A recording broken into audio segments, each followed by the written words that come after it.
नमस्कार, मैं हूं Amod Srivastava. Amazing thought, amazing message, amazing information की दिशा में आज एक कदम और आगे। आज एक पौराणिक कथा के तहत इंद्र और तोते की कथा। आपको यदि ये मेरा वीडियो पसंद आए तो लाइक करें, शेयर करें और सब्सक्राइब अवश्य करें।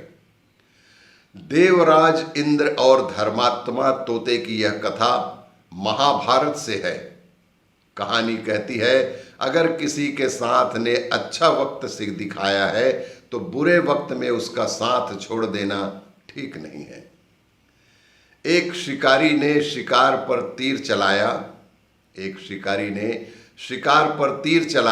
तीर पर सबसे खतरनाक जहर लगा हुआ था, पर निशाना चूक गया।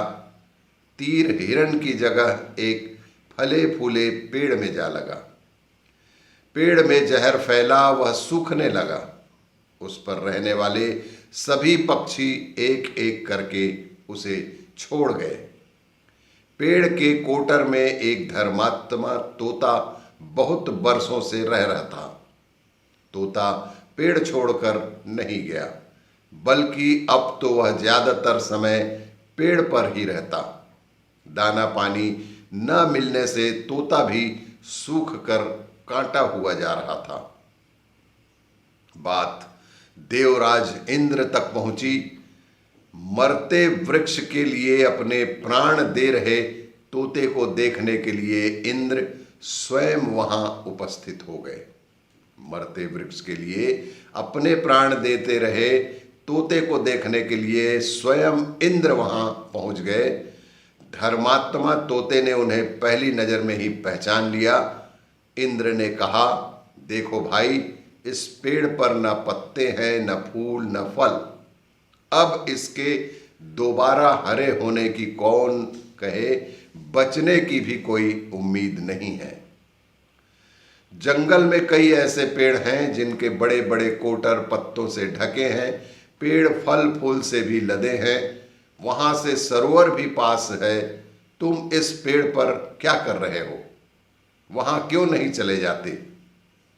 तोते ने जवाब दिया, देवराज, मैं इसी पर जन्मा, इसी पर बढ़ा, इसके मीठे फल खाए। इसने मुझे दुश्मनों से कई बार बचाया। इसके साथ मैंने सुख भोगे हैं। आज इस पर बुरा वक्त आया तो मैं अपने सुख के लिए इसे त्याग दूं। जिसके साथ सुख भोगे, दुख भी उसी के साथ भोगूंगा। मुझे इसमें आनंद है। आप देवता होकर भी मुझे ऐसी बुरी सलाह क्यों दे रहे हैं? यह कहकर तोते ने जैसे इंद्र की बोलती ही बंद कर दी। तोते की दो टूक सुनकर इंद्र प्रसन्न हुए। बोल, मैं तुमसे प्रसन्न हूं, कोई वर मांग लो। तोता बोला, मेरे इस प्यारे पेड़ को पहले की तरह ही हरा भरा कर दीजिए देवराज।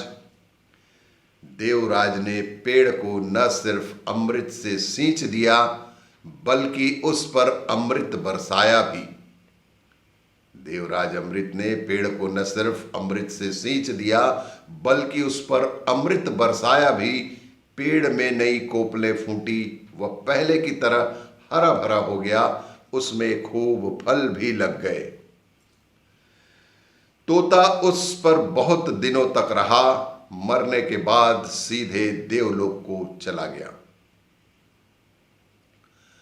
तोता उस पर बहुत दिनों तक रहा। मरने के बाद सीधे देवलोक को चला गया। युधिष्ठिर को यह कथा सुनाकर भीष्म बोले। अपने आश्रय दाता के दुख को तो जो अपना दुख समझता है, उसके कष्ट मिटाने स्वयं ईश्वर आते हैं। बुरे वक्त में व्यक्ति भावनात्मक रूप से कमजोर हो जाता है। जो उस समय उसका साथ देता है, उसके लिए वह अपने प्राणों की बाजी लगा देता है। किसी के सुख के साथी बनो तो उसके दुख में भी बरोबर उसका साथ निभाओ। और भी इसी तरह की जानकारियों के लिए देखते रहिए मेरा वीडियो। लाइक करें, शेयर करें और सब्सक्राइब अवश्य करें। धन्यवाद।